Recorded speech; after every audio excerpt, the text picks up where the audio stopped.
Would you watch a movie called Star Beast or The Lunch Bunch? In a way, there's a good chance you already have. Not all movies got their title right the first time, including a handful of all-time classics.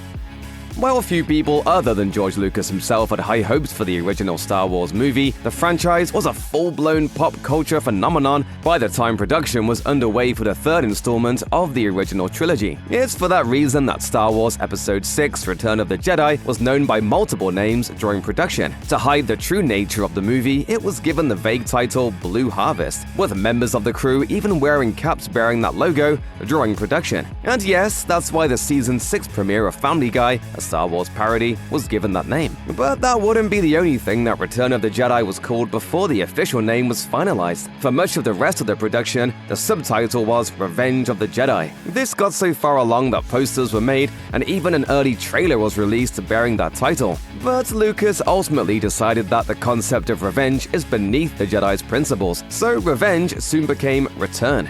Once you start down the dark path, forever will it dominate your destiny. Revenge is much more suited to the dark side, which is why the ending of the prequel trilogy received the title Revenge of the Sith decades later.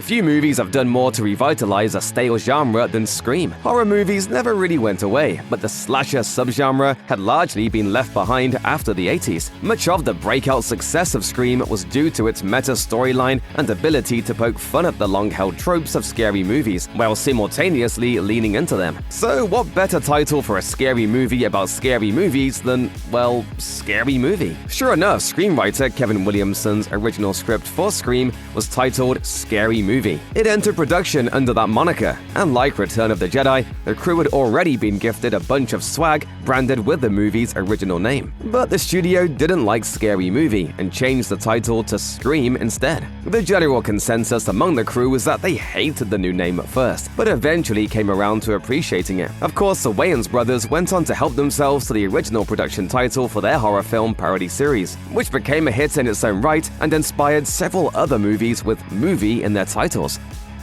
While various sources can't settle on what the original name was going to be for Scary Movie before it took the original title for Scream, they all agree that it's some variation of Scream If You Know What I Did Last Halloween, with some versions adding a few more horror movie titles into the mix. This is a callback to the Wayans brothers' previous genre spoof, Don't Be a Menace to South Central or Drinking Your Juice in the Hood, which cleverly combined the names of the various 90s hood films that it was parodying. That tradition ended with Don't Be a Menace, after Scream If You Know wasn't exactly used for Scary Movie, but it was nearly revived for 2001's Not Another Teen Movie, following the trend of spoofing a specific movie genre, in this case coming-of-age teen dramedies from the previous 2 decades. Not Another Teen Movie nearly got its own wordy title, incorporating the names of the movies it was skewering. In this case, it would have been 10 Things I Hate About Clueless Road Trips When I Can't Hardly Wait to Be Kissed. Is that what your generation considers humor?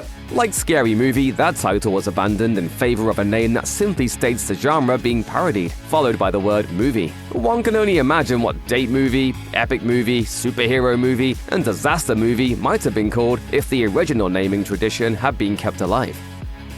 We have Homelander and Omni-Man nowadays, but the concept of what if a superhero was also a huge jerk was pretty novel in 2008. That was when Hancock was released, centered around an abrasive alcoholic with superhuman abilities. Part of the fun was that he was portrayed by Will Smith, who at the time was still mostly known for portraying wholesome, do-gooder types. Unfortunately, Hancock falls apart about halfway through, with multiple plot twists involving amnesiac immortals who are thousands of years old. But that's nothing compared to what was originally intended for the character. A major aspect of John Hancock in the original version of the script was that he couldn't finish the act of sex with a woman, as doing so would literally kill her. To go along with that bizarre character trait, the original title was Tonight He Comes. How writer and future Breaking Bad creator Vince Gilligan thought that was going to fly for a major studio film is anyone's guess. But cooler heads prevailed, and that part of the story was toned down while the title was replaced completely. It was changed first to John Hancock and eventually just Hancock. If you've ever seen a teen movie from the 1980s, you've probably seen a few members of the Brat Pack in action. There really didn't seem to be particularly rigid guidelines as to who was a member of the group of young actors, but the two films at the center of it were The Breakfast Club and St. Elmo's Fire. That said, if filmmaker John Hughes, who made more Brat Pack adjacent films than anyone else, would have had his way, we'd be talking about The Lunch Bunch instead of The Breakfast Club. Despite sounding like a cartoon about kids superheroes with food-based abilities or a certain John Mulaney Netflix special, The Lunch Bunch was indeed the original title of Hughes' iconic 1985 coming-of-age drama about a group of teens finding common ground during Saturday detention. What's especially odd is that Hughes already had another, better food-adjacent name for a detention group from his own past. A friend of his who went to a different high school was part of a group called, you guessed it, The Breakfast Club. It's not clear when he decided to change the title, but thankfully he did before it was too late. PB&J with the crusts cut off. Well, Brian, this is a very nutritious lunch. The title Alien tells you everything you need to know about the 1979 classic going in, and it definitely delivers on its promise. It's a title so perfect that, when it came time for a sequel, incoming director James Cameron simply added an S to it. Without digging into the subtext of what Alien could truly mean, it's easy to write it off as an example of a generic working title that never got changed during production. In fact, Alien had previously been called by two other names as it went through its various stages of production. The original story treatment that would serve as a basis for the movie was titled Memory, and didn't actually feature an alien at all. Once the movie's production got underway, it was then known as Star Beast, acknowledging the menacing intergalactic creature that was now the film's big bad. Eventually, that too was axed in favor of the much simpler and far more evocative Alien. That's definitely a good thing, because Star Beast versus Predator doesn't have the same ring to it. People who went to the theater to see singer Adam Levine's film acting debut ordered tickets to Begin Again, but that wasn't its name when it was making the rounds at film festivals. The 2013 musical comedy drama starring Mark Ruffalo, Keira Knightley, and the Maroon 5 frontman had a bit of a longer title when it screened at TIFF and Tribeca. Can a song save your life? That's not a question. That's the original name of the movie. You could tell a lot about a person by what's on their playlist. I know you can, that's what's worrying me. Director John Carney's movie is all about how the two main characters collaborate on music and their shared love of the art form, but Begin Again doesn't necessarily make that obvious. Can a song save your life definitely sets the tone a bit better, but considering that Carney's previous musical was a smashing success with the simple title Once, that seemingly wasn't a major concern. Poor reactions from test audiences meant that, when the film was purchased by the Weinstein Company for theatrical distribution, its new and final name, Begin Again, was already in place. From his early days as one of the filmmakers behind the indie boom of mid-1990s, Kevin Smith established himself as a writer-director with a unique voice. His first 8 movies, from 1994's Clerks to 2006's Zack and Miri Make a Porno, indeed all saw him serve both roles, among others. At that point, Smith took a stab at being a studio director for hire when he took on his first project with a script he didn't write. 2010's Cop Out, starring Bruce Willis and Tracy Morgan, would also be the last time. In addition to getting a chance to work with one of his action movie heroes, Smith also took on the buddy cop comedy in part because of its original title, A Couple of Dicks. Though the name harkened back to the era of classic detective mysteries, which often saw the characters referred to with that term, TV networks weren't too keen on advertising a movie with such a dirty-sounding title. After the studio was informed that the movie could only be advertised on television after 9 p.m., a name change was inevitable. Smith contemplated quitting if the name was changed, but he didn't go through with it. At first, the proposed new name was A Couple of Cops, but things were brought back to pun territory when the powers that be ultimately settled on Cop Out.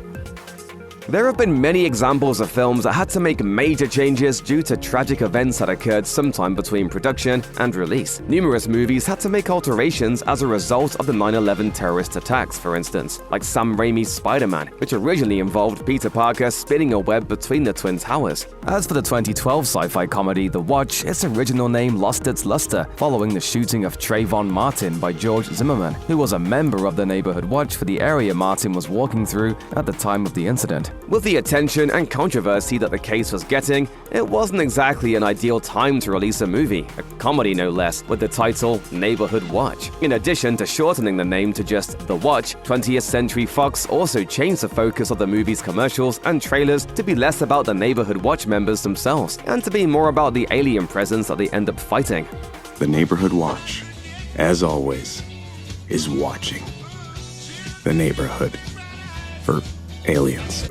Despite the repetitive nature of the title, it's nearly impossible to imagine E.T. the Extra-Terrestrial being known by any other name. Steven Spielberg's first real family film proved that he could apply his talents in ways that both children and their parents could enjoy. But even though the title ended up being a slam dunk, the project went through several titles before its release. The film was originally called E.T. and Me. The studio execs weren't happy at first with the screenplay for the proposed movie, which may have led Spielberg to change the title as well. The shooting title for E.T. was actually A Boy's Life, which Spielberg used to preserve the film's secrecy while production was underway. Some also considered Night Skies to be an early alternate title, owing to the fact that it was the name of a previous, much darker alien contact story that Spielberg had been developing before pivoting to E.T. Some story elements intended for Night Skies ultimately got used for E.T., with other aspects injected into different Spielberg-produced projects.